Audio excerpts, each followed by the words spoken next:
శ్రీమాత్రే నమ. జయ గురు దత్తాత్రేయ నమ. ఈ వీడియోలో మనం జూన్ 1వ తారీఖు నుంచి 15వ తారీఖు మధ్యలో జరగబోయే పక్ష ఫలితాలు మిథున రాశి వారికి ఏ విధంగా ఉండబోతున్నాయి అన్న విషయాన్ని మనం ఈ వీడియోలో పరిశీలించే ప్రయత్నం చేద్దాం. మరి మిథున రాశి వారికి ఈ పక్ష ప్రారంభంలో కుజుడు లాభస్థానంలోకి రావడం జరిగింది. ఒక విధంగా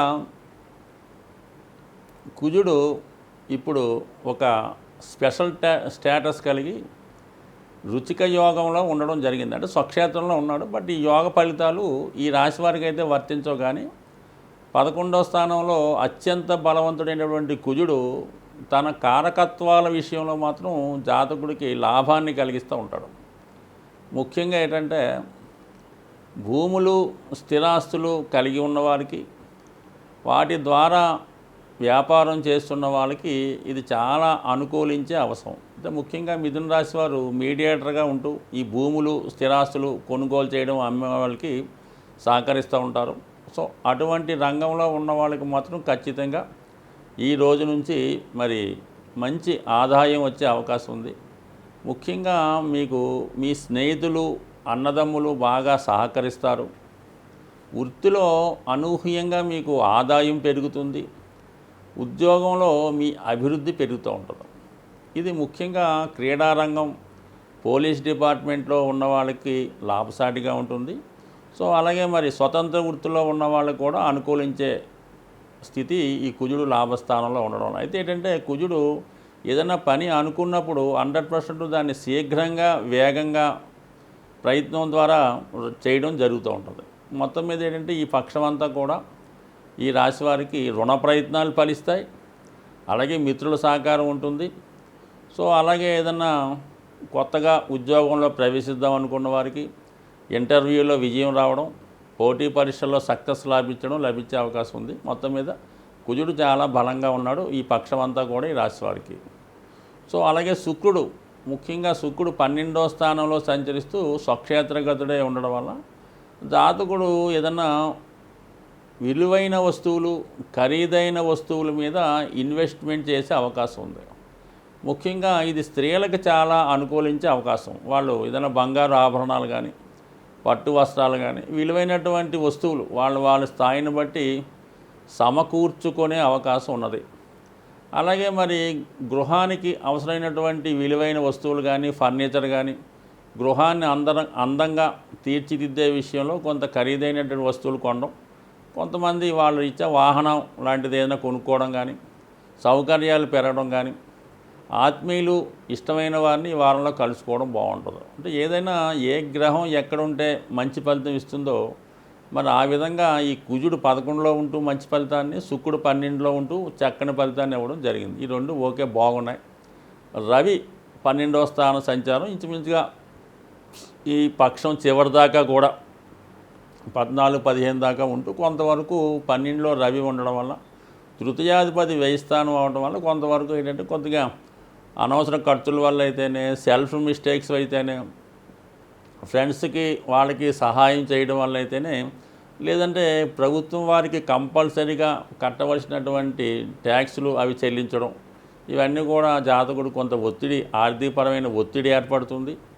సో అలాగే మరి ఏదన్నా అత్యవసర పరిస్థితుల్లో వైద్యుని సంప్రదించవలసి రావడం కానీ, స్వతహా కానీ కుటుంబంలో ఒకరికి వైద్యపరమైన ఖర్చులు కూడా అవకాశం ఉంది. ఏదన్నా మొత్తం మీద ఈ జాతకుడికి పక్షమంతా కూడా అన్ని విషయాలు, అంటే పిల్లల చదువు గురించి, వ్యక్తిగత అవసరాల గురించి, గృహ అవసరాల గురించి, భార్య గురించి ఇన్ని రకాల ఖర్చులు అవ్వటం వల్ల దానికి కావలసినటువంటి ధనం కూడా రెడీగా ఉండడం. వాడు అప్పిచ్చేవాడు, అది ఏ విధంగా క్రెడిట్ కార్డు ద్వారానా, బ్యాంక్ ద్వారానా, ఫ్రెండ్స్ ద్వారా అన్నది మీకు ఖర్చు కన్నా ఏదో విధంగా ముందు ధనం ఈ రుణం ద్వారా చేతికి రావడం జరుగుతుంది. కొంతమందికి ఏదైనా హౌస్ రెంట్సో, కొంతమందికి ఏంటంటే ఇయర్లీ వన్స్ హౌస్ రెంట్ తీసుకుంటూ ఉంటారు. పొలం మీద ఆదాయం కూడా ఒక సంవత్సరానికి ఒకసారి తీసుకుంటుంటారు. అటువంటివి కూడా మీకు అత్తవారి ద్వారా ఏమైనా ఇటువంటి సంవత్సర ఆదాయం లాంటివి ఉంటే అవి ఈ సమయంలో రావడం వల్ల ఇవన్నీ కూడా దీని మీద ఖర్చు పెట్టే అవకాశం ఉంది. సో అలాగే మరి ఈ రాశి వారికి ముఖ్యంగా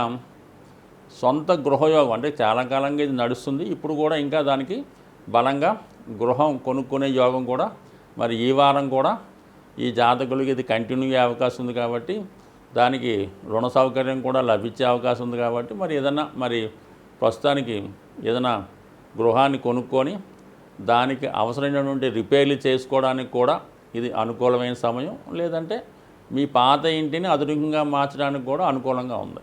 అలాగే ముఖ్యంగా గురువు మరి దశమాధిపతిగా వెయ్యిలో ఉండడం, దశమంలో రాహు సంచారం, ఇవన్నీ కూడా జాతకుడికి ఒక సాఫ్ట్వేర్ రంగం కానీ, మీడియా రంగం కానీ, టెలికమ్యూనికేషన్ రంగంలో ఉన్న వాళ్ళకి కంపల్సరీగా ఉద్యోగం మారాలనుకోవాలన్నా, లేదంటే వేరే ప్రాంతంకి మైగ్రేట్ అవ్వాలన్నా, ఉద్యోగరీత్యా ప్లేస్ మారాలనుకున్నా ఇది కొంతవరకు సహకరించే సమయం.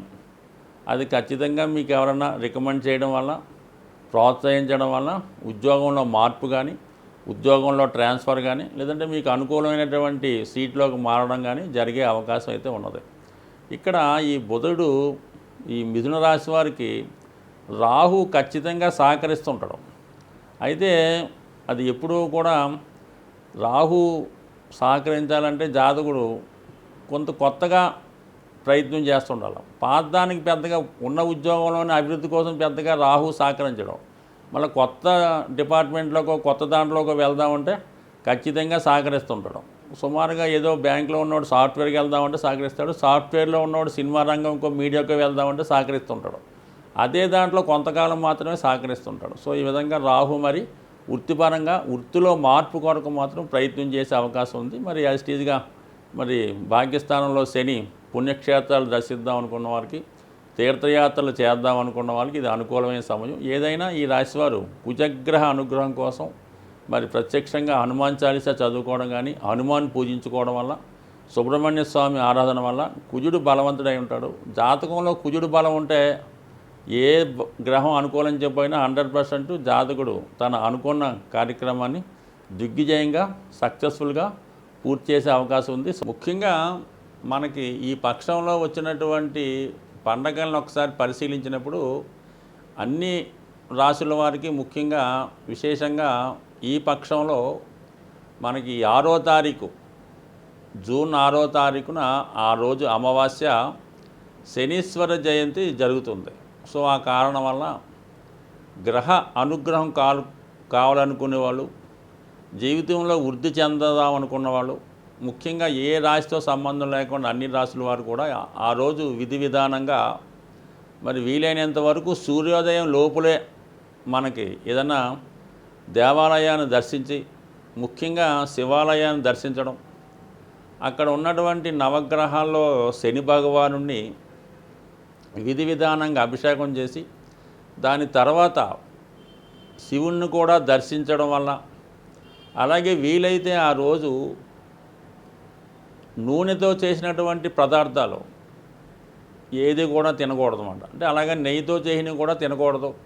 సాధ్యమైనంత వరకు ఫ్రూట్స్ తినడం, ఆయిల్ ఉపయోగించకుండా తయారు చేయనటువంటి వస్తువుల్ని తినడం వల్ల మరి ఆ ఒక్కరోజు మీరు వీలైతే నిడారంభరంగా చాలా సింపుల్గా జీవించడం, ఆ ఒక్కరోజు రాత్రి భూసైనం అంటే కింద చాప మీద పడుకోవడం వల్ల మీరు ఈ శనీశ్వర జయంతి రోజు అంటే జూన్ 6వ తారీఖు అమావాస్య రోజు ఎంత నియమంగా ఉంటే దాని ప్రభావం మీకు ఈ సంవత్సరం అంతా కూడా మీ మీద ఉంటుంది.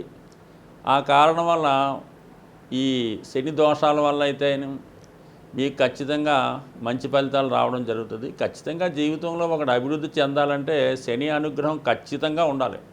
శని అనుగ్రహం లేనిదే జాతకుడు ఏది కూడా చేయలేడు. వివాహం కానీ, ఉద్యోగం కానీ, సంపాదన కానీ ఏది ఉండాలన్నా ఖచ్చితంగా శని యొక్క అనుగ్రహం తప్పనిసరి.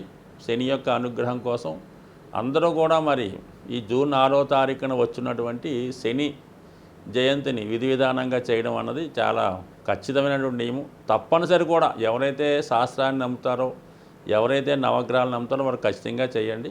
అలాగే మరి అంతకు ముందు రోజు వచ్చే 5వ తారీఖు మాస శివరాత్రి రోజు కూడా విధి విధానంగా మరి వీళ్ళని బట్టి ఆ రోజు శివుడికి అభిషేకం చేసుకోవడం వల్ల కూడా శని యొక్క దోషాల నుంచి బయటపడే అవకాశం ఉంది. ఇంకా ఓవరాల్గా సక్సెస్ కావాలనుకునేవాళ్ళు, అలాగే ప్రస్తుతం కుజుడు బలంగా ఉన్నాడు కాబట్టి కుజుని యొక్క అనుగ్రహం ఇంకా కావాలనుకుంటే మరి జూన్ 1వ తారీఖున ఉన్నటువంటి హనుమాన్ జయంతి రోజు హనుమంతుణ్ణి విధి విధానంగా పూజించడం, వీలైతే తమలపాకులతో కానీ సింధూరంతో కానీ పూజించడం మంచిది. ఆ రోజు మరి ఉపవాసం ఉండడం కానీ విధి విధానంగా నియమంగా ఉండడం కానీ హనుమంతుని ఉత్సవాల్లో పాల్గొనడం వల్ల సక్సెస్ అన్నది చాలా సులువుగా సంపాదించవచ్చు. ఈ సమయంలో హనుమంతుడు ఇచ్చినటువంటి వేగంగా ఎవరు కూడా ఫలితాన్ని ఇవ్వలేరు. మరి అదృష్టవశాత్తు మరి కుజుడు ఈ 1వ తారీఖునే మేషరాశిలోకి వచ్చి అద్భుతమైనటువంటి స్వక్షేత్రంలోకి రావడం, అదే రోజు హనుమత్ జయంతి రావడం, నిజంగా కుజుని యొక్క అనుగ్రహం కావలసిన వారు స్వామి యొక్క సేవ చేయడం వల్ల కంపల్సరీగా వృత్తిలో విజయం పొందే అవకాశం ఉంటుంది. స్వస్తి.